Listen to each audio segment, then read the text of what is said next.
All right, everyone, we're here to talk about the Yeah We Know podcast. Well, first off, I want to say belts are just changing hands left and right here. Yeah, we know. If you came through the WWE and wanted to be a big time deal, you had to go through The Undertaker for what, about 20 years, Jimmy? Yeah, we know. Jimmy, are they screaming RK Bro or are they screaming Randy, Randy, Randy? Yeah, we know. It's Seth freaking Rollins. Show the man his respect. The Yeah We Know podcast. Find it in this feed, part of the Morgan You Knows podcasting network. Hello, Internet. The Morgan You Know Podcast Network presents Balls and Brew.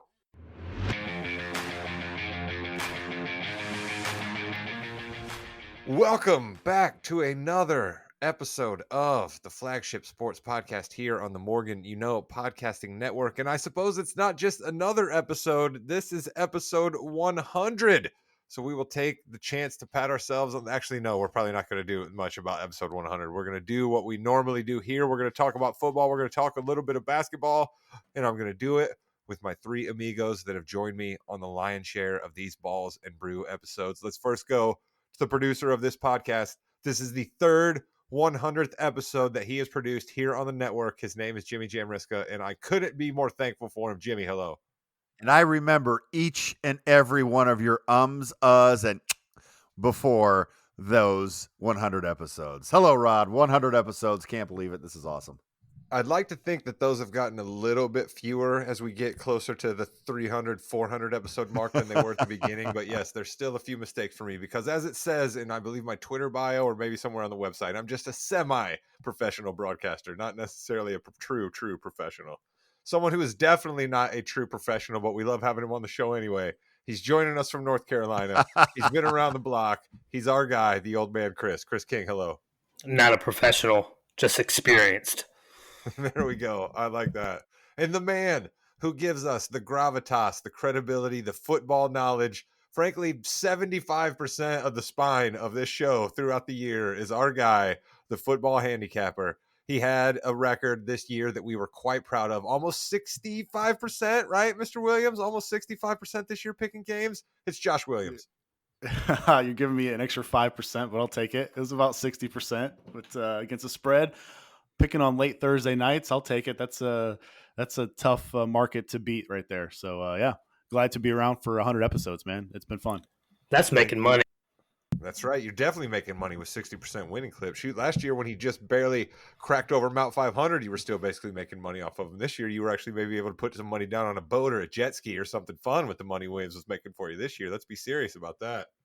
And hopefully we get one more to grade out next Thursday when Justin Jefferson hopefully is named Offensive Player of the Year at 14-1. So that would be nice for the pod there. Definitely. Like if we did what our guy Bill Simmons does with his $1 million picks, we would certainly be hopefully putting a sizable amount of our fake dollars on that to pay off at 14-1. And we gave that away at the beginning of the year.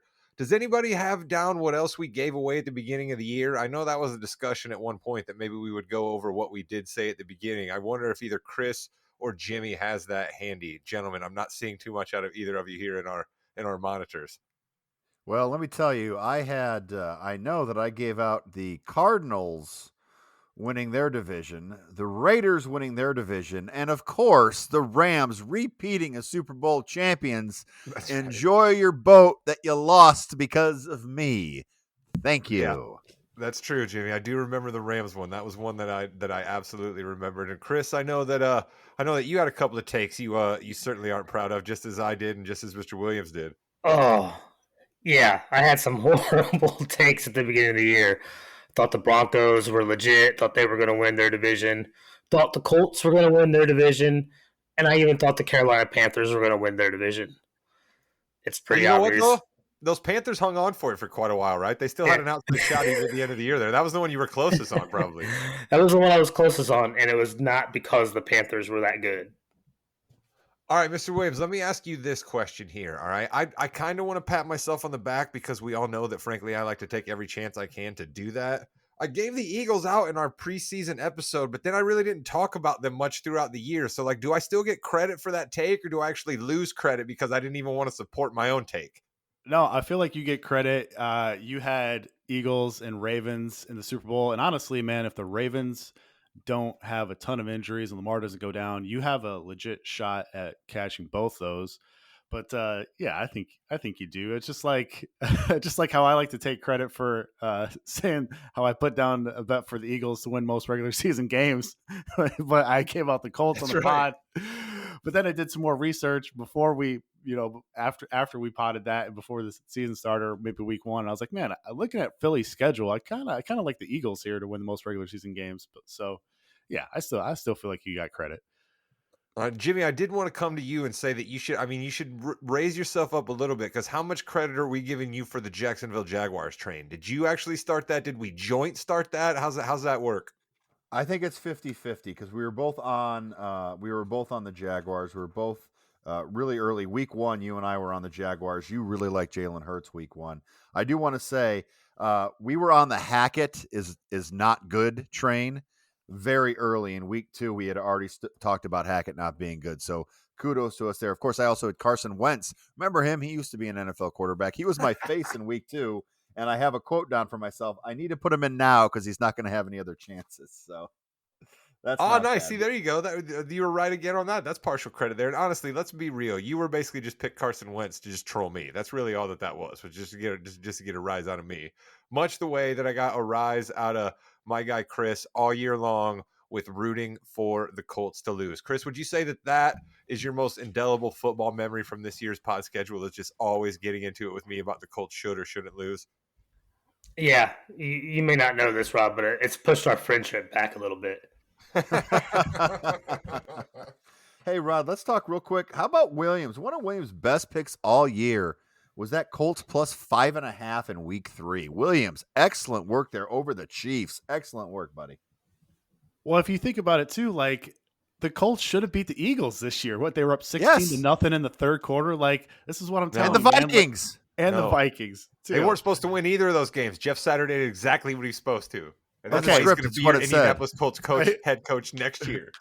Okay, but they could have. Like, and that was my point the whole year. Was like, man, if the Colts just got in, I know they ended up being a terrible, terrible team this year, but like that was the team I missed completely on, was the Colts. And I'm so pissed off at them, man, because I hit 4 for 4 NFC division winners. And the AFC, I didn't hit any, but the team that I was way off on was the Indianapolis Colts. I've always been backing them, but man, it does not look good for the Colts coming up, man. The AFC is getting tougher and tougher as we speak, man. So I don't know about your Colts going forward.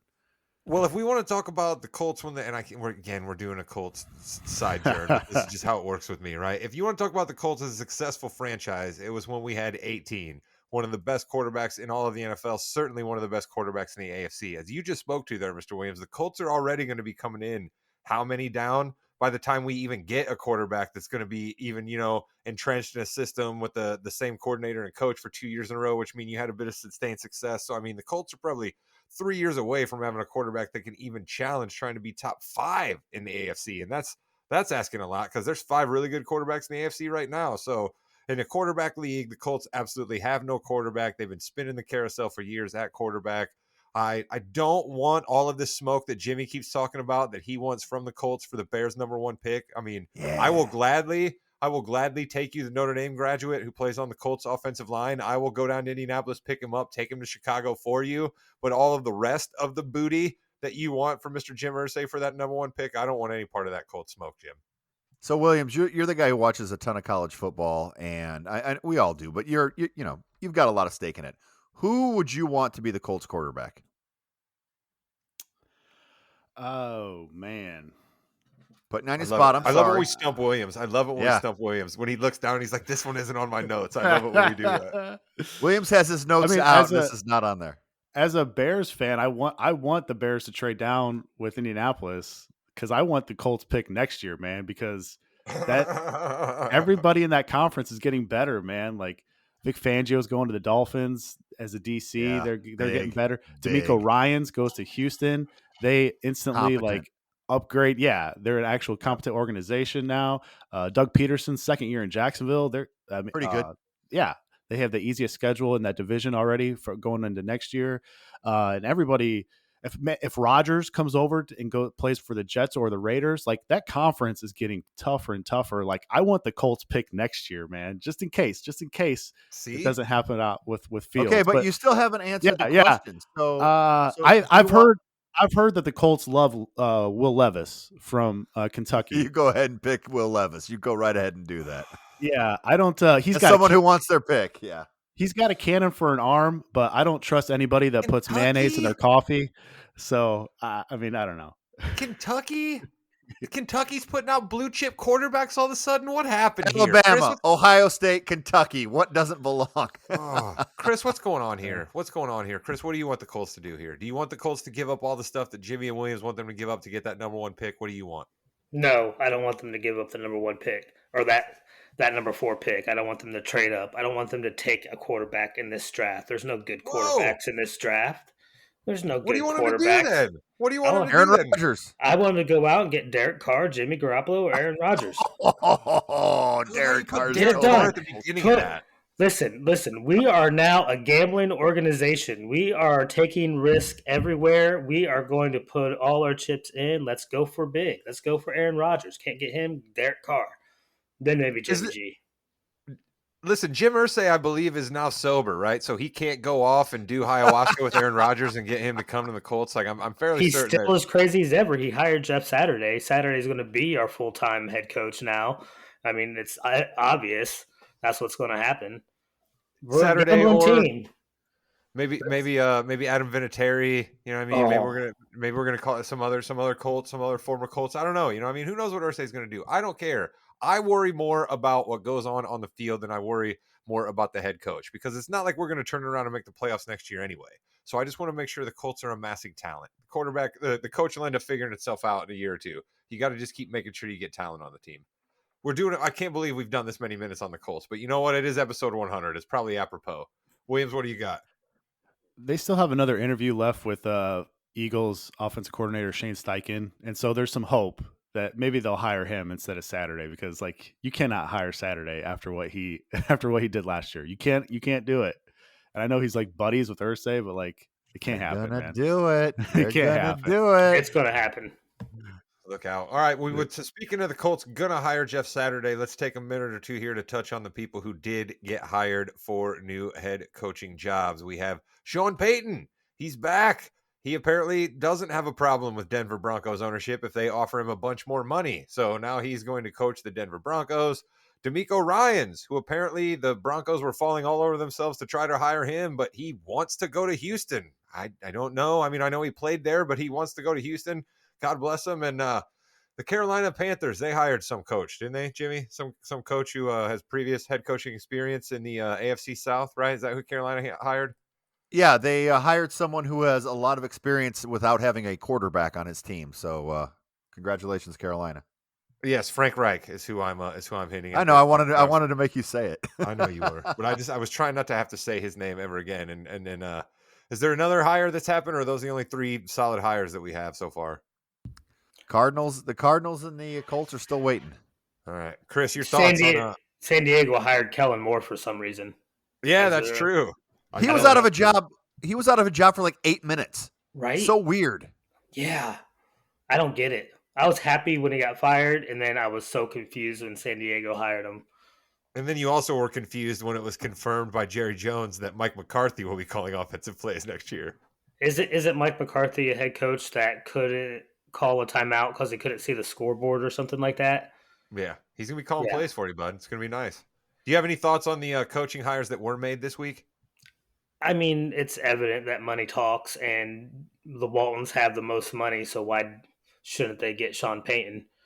I think realistically he would have been a better fit if San Diego would have been smart. They would have fired Staley and backed up the truck for him, but their owners are cheap, so it is what it is. I don't know if that's going to change Russell Wilson that much. Do you? I have no faith in Russ.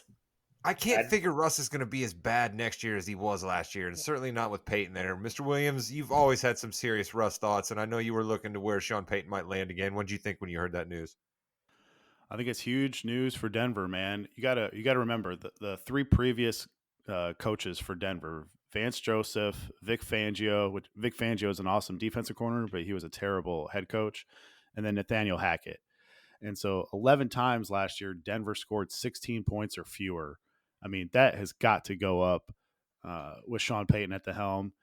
He's going to, I think he's going to have a lot of success with Russ. We'll see. We'll see where it goes. Everyone's kicking Russ, as he's down last year, but he started to play a little bit better.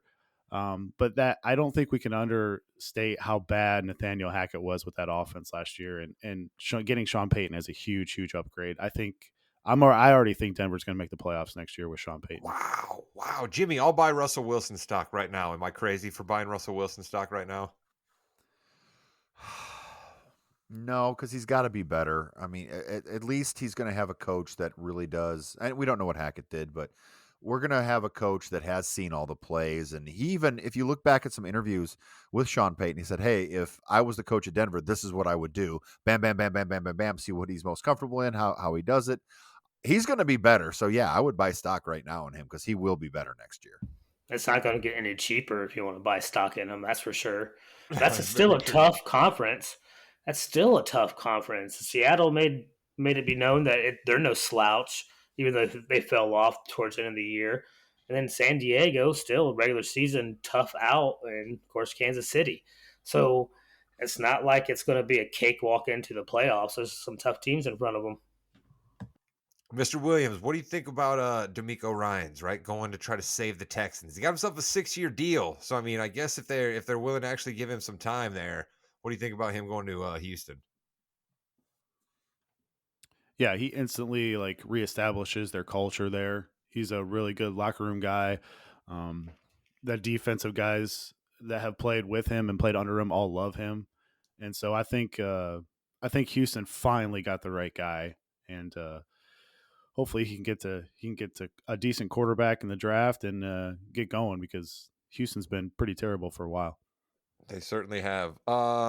Jimmy, was there any other big news that happened with teams not involved in the Super Bowl? Any players of note that did anything special this week? Did anything else like that happen?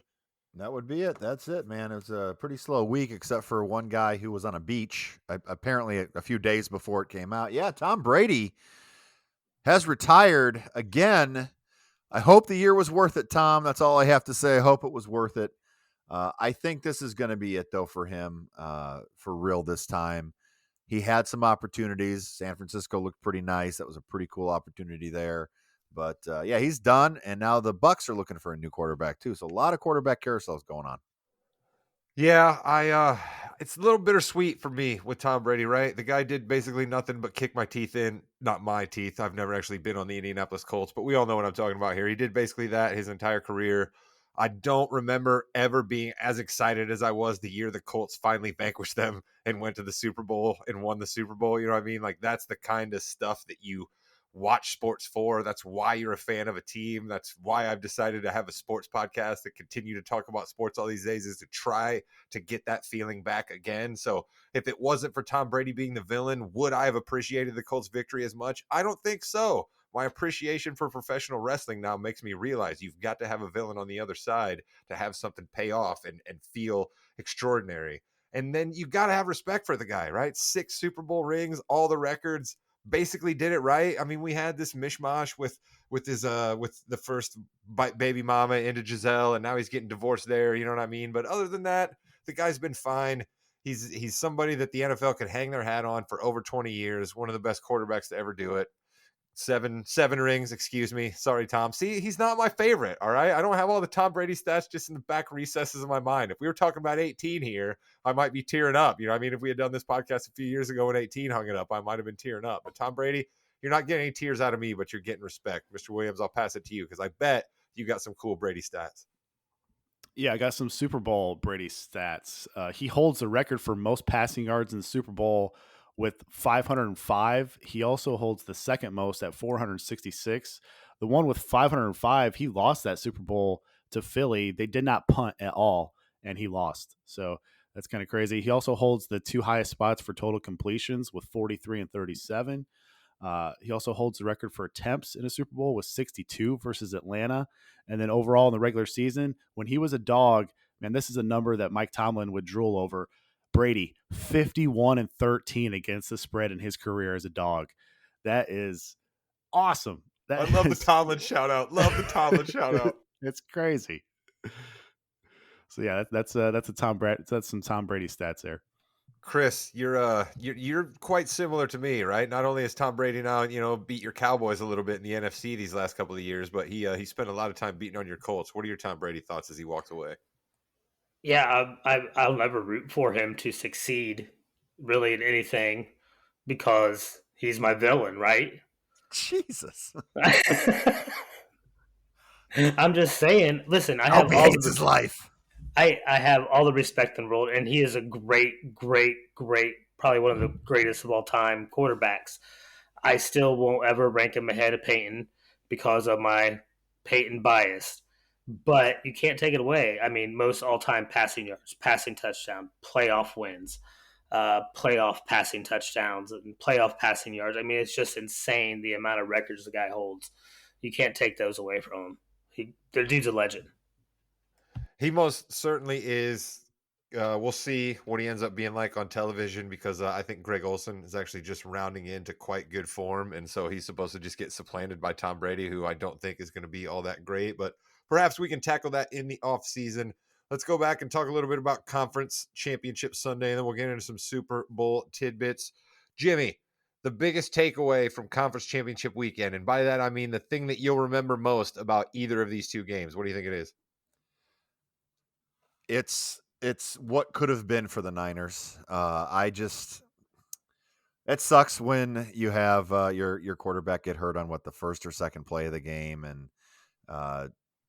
it was really weird. What a weird game that was. And Purdy, I don't know if you're into collecting football cards or anything, listeners here, but his cards were going for $600-700. Some of the autograph cards, and then they just plummeted. Purdy could have been the next Brady. He could have won this game. He could have lost the Super Bowl, whatever. He was going to be their starter next year. Now it's really up in the air. You're going to go with Lance. You're going to go with Purdy. You're going to go with somebody else. Apparently it's not Aaron Rodgers, but that's really what I take away is what could have been for the Niners. Just an unfortunate game. Chris, I'd imagine your takeaway might have to do with your Bengals, or is it something else? Yeah, no, listen, that Cincinnati Kansas City game was really a Tom Cruise blockbuster game of the week, was it not? It pretty much was, man. I enjoyed that game. Yeah, and it sucks and it hurt that the Bengals couldn't pull it off. I mean,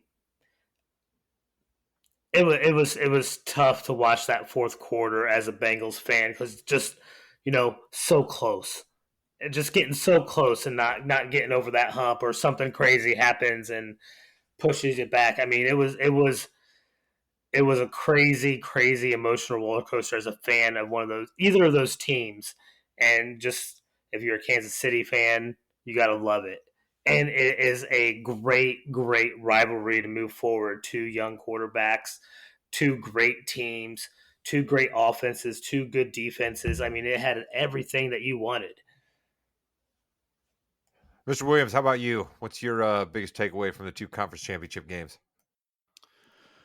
I feel like I was pretty disappointed with the NFL. I feel like they have to check out their rules committee. Needs a very serious meeting, and hopefully they do it before the Super Bowl. The Devonta Smith no catch changed the whole game on fourth down there, and I don't even blame Shanahan for not throwing the challenge flag there, because the two views that they had, it looked like he caught it. But then they come back from commercial and Fox is like, actually, they didn't catch it. But I've never understood this. What other sport is there where we're hurrying up to the line of scrimmage to try and fool the other team? What other sport are we trying to deceive the other team? This doesn't happen in baseball. If a challenge, we got to hurry up and throw the next pitch before the other team can throw that doesn't happen. I've never understood this. We got to hurry up. In baseball's defense, nothing quickly happens in baseball. Nothing happens quickly. It's a valid point. I will say this too. And I will say this: for baseball, added another roster spot. I feel like the NFL needs to do this. What's the difference between a 53-man roster or a 54-man roster? Nobody wants to see what we saw in the San Francisco game where they did not have a quarterback.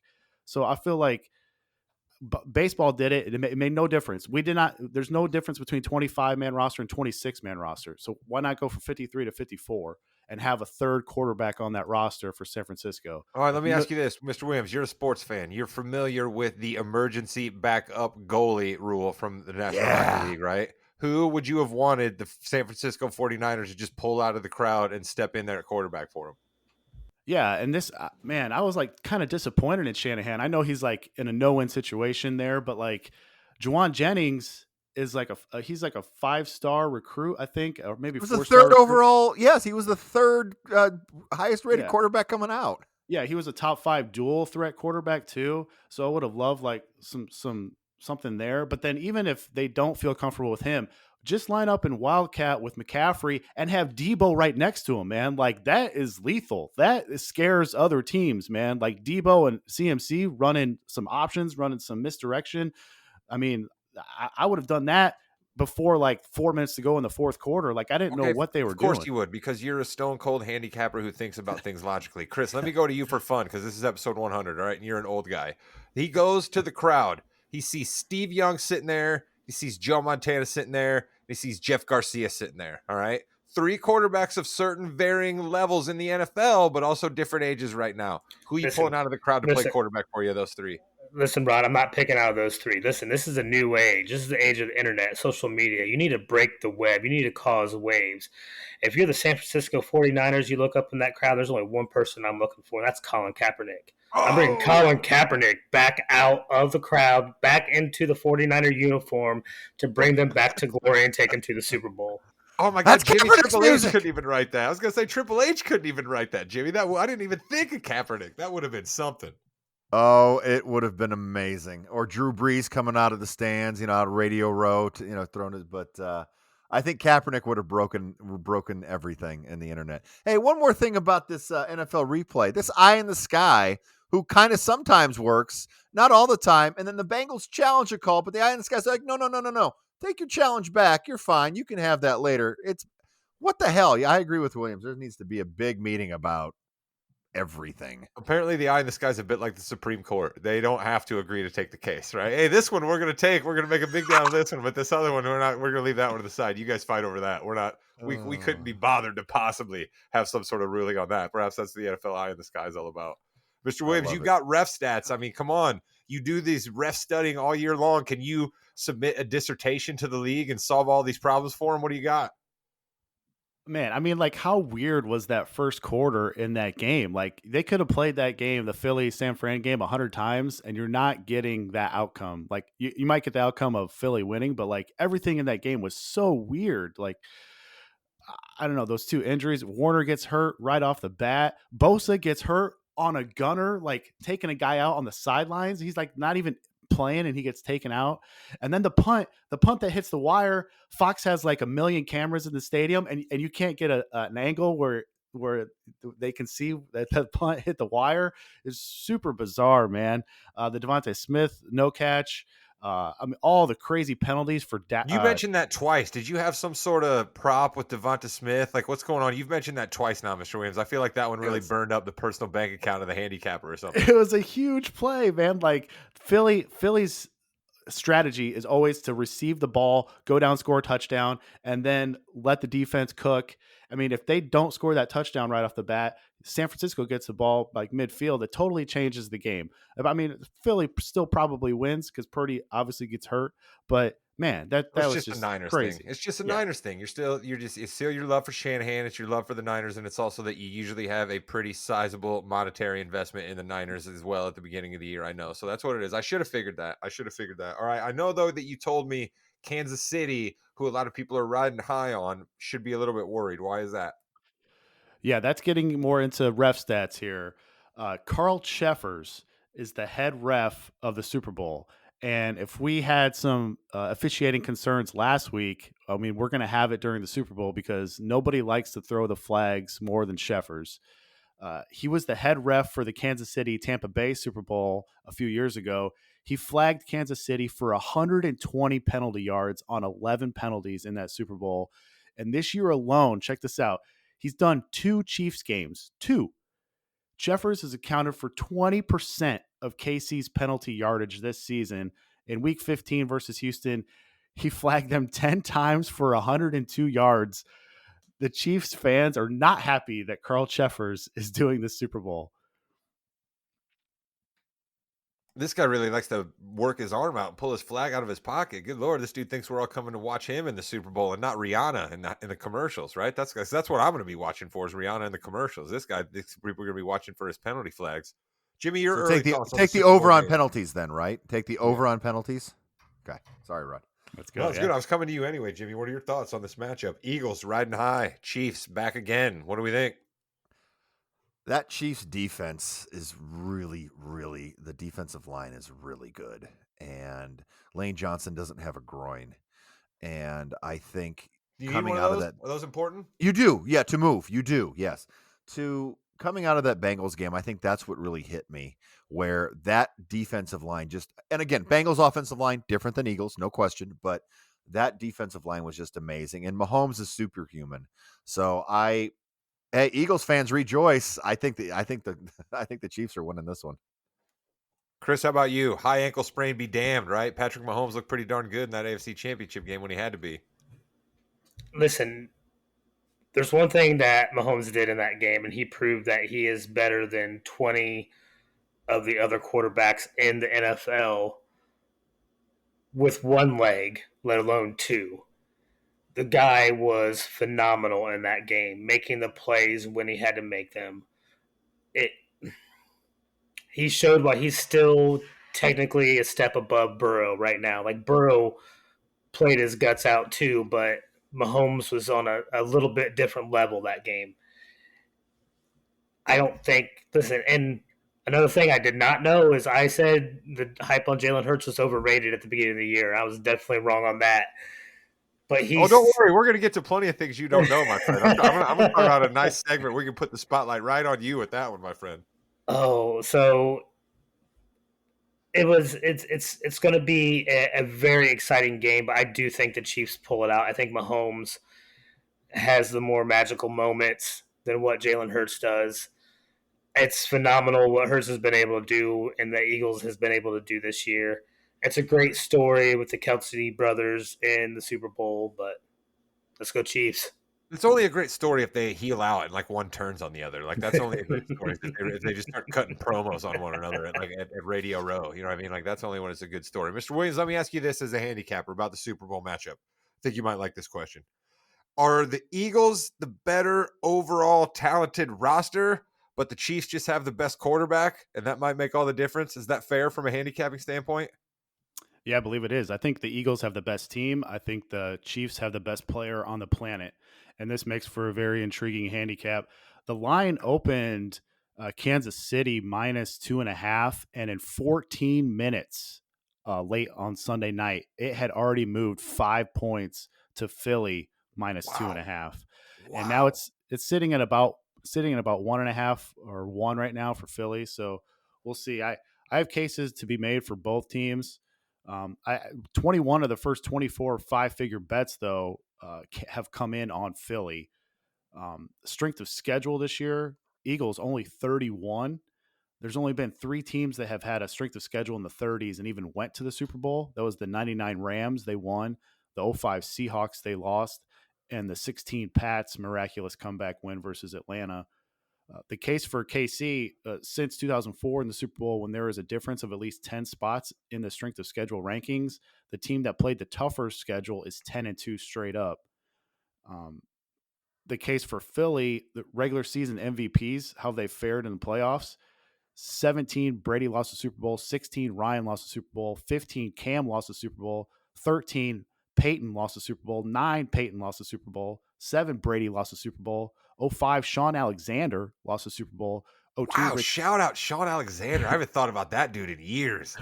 02, Rich Gannon lost the Super Bowl. 01, Kurt Warner lost the Super Bowl. You have to go back to 1999 where Kurt Warner won the Super Bowl, where the regular season MVP had won the Super Bowl. Obviously, we think Mahomes is going to win the MVP, so that's a case there for Philly. E1999 Eternal. Shout out Bone Thugs and Harmony. Chris, I know you were up on Bone Thugs back in '99. You were working as a roadie on that tour, weren't you?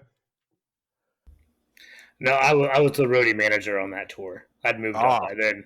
I was gonna say you were too old at that point to be carrying around equipment and stuff up on stage. You had to just be telling people what to do. I was That's telling people absolutely where to put the stuff and then that's move it and put it over there. that's right up your alley. All right, let's go to the important stuff. Jimmy, Rihanna, halftime performance. We go to you for all things pop music. What do you got for us? It's going to be a fun time. It's going to last about 25 minutes, and she's going to lip sync. That's what I'm thinking. You know, I saw an interesting fact today. Do you guys know that these Super Bowl performers do not get paid to do these halftime sets? Oh, God, no, because of all the publicity. You got 50 million, 100 million people watching you. And the NFL, being the magnanimous organization they are, actually reached out to a couple of them and was like, hey, not for nothing, but do you want to give us some money because we're allowing you to play the NFL halftime show? And all of those artists politely declined. You think she brings out? Politely. You think she brings out Eminem?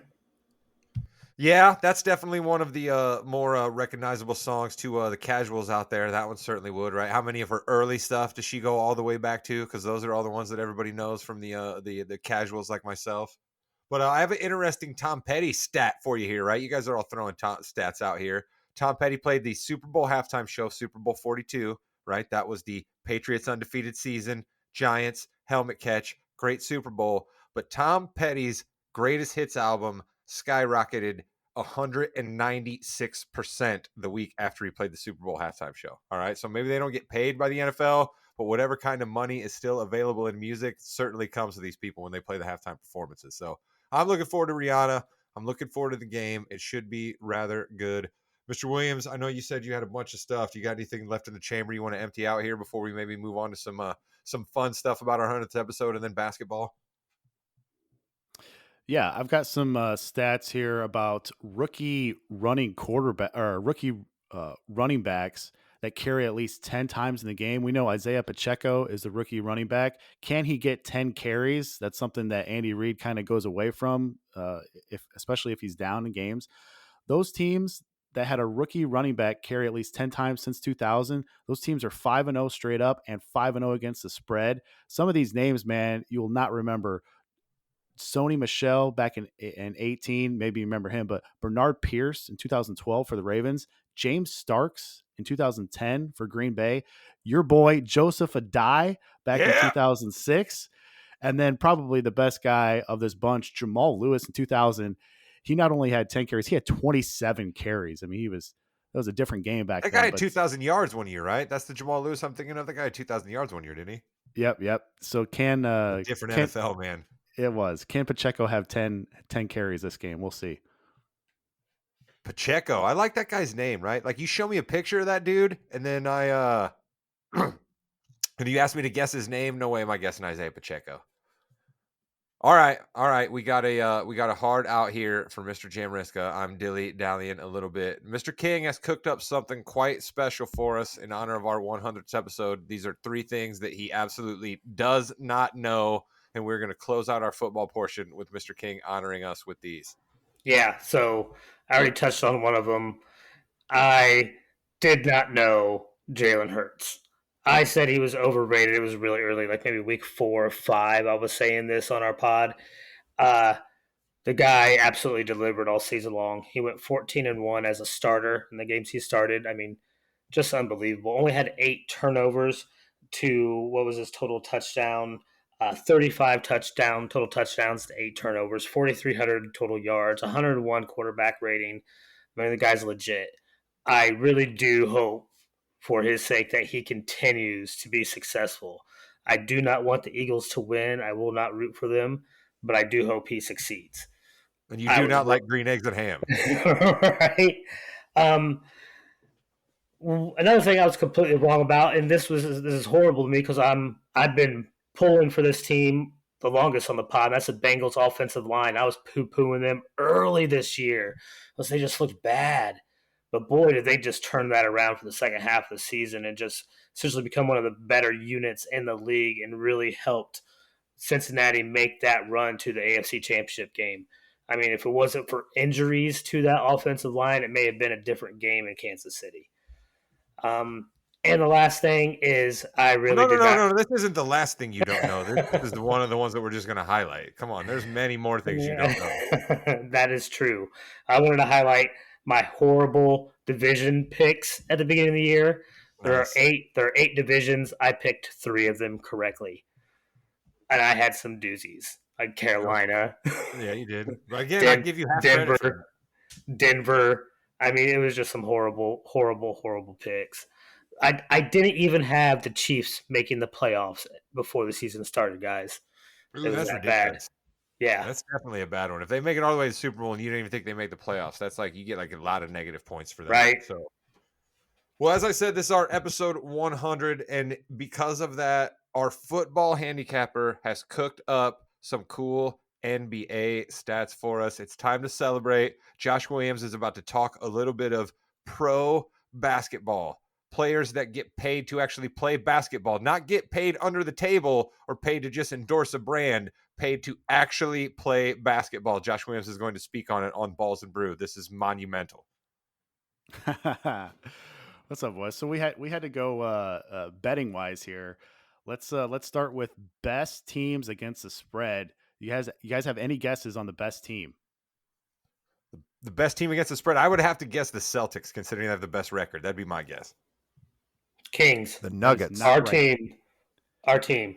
It's that you guys are close on that. Chris is close on that, but Jimmy, any guess? Jimmy's I said already the- left us. I Jimmy's said not the even in the Nuggets. building anymore. Oh, okay. I said the Nuggets. Okay. No, it's actually OKC. 31, 19, Really? and 1. 62%. Yeah. Sacramento's right behind there, 28, 21, and 1 against Light the the spread. beam. Sixers, 28, 21, and 1. Bucks right behind them. Magic come in the top 5, 29, The Magic 22, are and 1. frisky, man. The Magic are frisky. Like, they're not really going to win a lot of games, but they are frisky. And the Jazz round out the top 6, 30 and 23 against the spread on the year. Worst teams against the spread. Luka and the Mavs, number 1 worst team against the spread. 17, But that's not hard. You 33, got and 2. one player. You're probably not going to do well against the spread. You know what I mean? You got one guy in the four tops, basically. Lucas playing with one guy in the 4 tops. It's not going to work out real well for him. Rockets, second worst team, 20, 29, and 3. You mean the Jester American Houston Rockets? The Heat are the same record as the Rockets against the spread, 20, 29, and 3. Spurs right behind them, 23 and 29, and then Pistons and Hawks right behind them as the worst teams against the spread. Best over teams, Spurs, 30 and 20 and 2. So Spurs playing in a lot of over games. Sixers right there with them, 30 and 20. Hawks don't play any defense, 31 and 21. Yeah. Golden State, 29, 20 and 2. Pistons. That was surprising to see for me. Yeah, but they don't play any defense. You're getting a bunch of points when you play Detroit. Okay, 29, 22 and 1. And then OKC right there, best over teams, 29 and 22. Best under teams, that other team out in LA, the Clip Joint, 31 and 23. The Nets, 28, 22 and 1. The Heat, 29 and 23. And that rounds out with T-Wolves, Grizz, and Kings, best under teams. You know what I heard right there? I heard the Heat and the Clippers, 2 teams that sit guys out all the time, and they're terrible at unders, right? So that speaks to a theme we talk about quite often with guys sitting out and how it doesn't bring about cohesion. Check out the best home teams against the spread. Nobody wants to go into Cleveland because the Cavs are 17, 9, and 1 at home. You know who told us this years ago? Joakim Noah. Nobody wants to go to Cleveland. He told us this years ago. The Bucks come in second, 17 and 9. Sixers are right there, 17, 10 and 1. The Grizz, John Morant, 15, 9 and 1. Golden State right there, 15, 9 and 1. OKC, 16 and 10. The worst home teams against the spread. Again, here with the Heat. There's no such thing as the Miami flu, evidently, except for the home team. 8, 16 and 2 for the Heat at home. Oh wow. I'm surprised to hear that. Hornets # Heat culture. Second. Yeah, Hornets come in at second, 8 and 15. Mavs again, 9, 16 and 2. The Knicks, 9, 15 and 2 at home. Pistons, 9, 14 and 1. And the Hawks, 10 and 14. I have best home teams to the over. Celtics, 17, 8 and 1. OKC, 17 and 9. Bucks, 17 and 9. Best home teams to the under. Clippers, 20 and 5. Hornets, 15 and 8. T-Wolves, 18 and 12. Hornets. Chris, have we ever even had the Hornets as the jester, or is this the first time they've come up on the podcast? No, they've came up a couple times, but listen, here's the state of the Hornets in North Carolina. Oh, on the radio, when they are advertising the Hornets, they do a clip of a Terry Rozier 3-point winning shot from like 2 years ago. There you go. That definitely does speak to the Hornets. So listen, Mr. Williams, I love that you're such a good handicapper that you can come to a sport that you don't pay much attention to and you just know where to go, find the numbers, crunch them out, and then see value. Like if I started making you place bets in the second half of the year, do you think you'd be able to win a few? Yeah, I think so. I mean, I think we all missed a huge bet at the beginning of the season here. We had the Lakers, who were an older team. We had the Clippers, who we know like to load manage everything. We had the Suns, who were coming off like kind of a miraculous year, so maybe they take a step back. So we had Sacramento.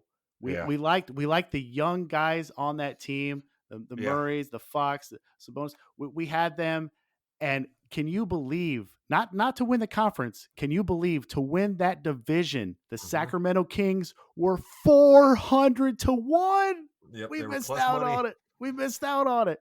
I'm mad at myself on that one, and I'm also mad at myself on Nuggets because I still think there's a good chance that the Nuggets might end up having more wins at the end of the year than the Celtics because of the way the West is working itself out and they're getting so much separation. So I'm mad at myself on that one. And I'm also mad that we are probably going to have to bring this episode to a close. We hit a little bit of the fast break there at the end. Jimmy didn't lead it for us, but that's okay. He's going to save his pipes for next week when we are going to have a mega huge episode, I have a feeling. All right. We're going to be chopping up the Super Bowl next week. An NBA trade deadline is going to be right around the corner. So there's going to be plenty of content next week. We'll hit the MVP table real quick. We'll hit the hardwood hierarchy. And if the trade gods are shining down upon us, we will have content to talk about with players moving from one town to another. We know Mr. Williams is going to have some great Super Bowl prop bets for us. He's going to have more of his actual lean on this game. I didn't want to push him this week, right? He just gave us a couple of his early thoughts. We'll get more of that next week. And Chris will continue to be old and not know things. Jimmy, did I forget anything else that I needed to wrap up? No, next week's going to be such a great week. So much news. Maybe a couple coaching hires. Maybe Indianapolis will finally make Jeff Saturday their head coach. And then after that big week, we have next week with the Super Bowl and the NBA trade deadline, we'll have a Valentine's Day special for you that the Mrs. Morgan, and I, and Jimmy always, because he's a producer, we're cooking it up in the lab right now. We're looking forward to it. It's going to be a nice, special Valentine's Day surprise for all you lovers out there in the Morgan, universe. What you choose to do with this podcast is not our fault. That one's coming up ahead of you. So with that said, that's an episode of Balls and Brew, and I believe, Chris, you're normally the one who has the final word on these things, aren't you? This will be the 100th time that you have said this. Does it feel special? It has been a wonderful 100 episodes, fellas. Thank you. Goodbye, Internet. You got angry there. I like it.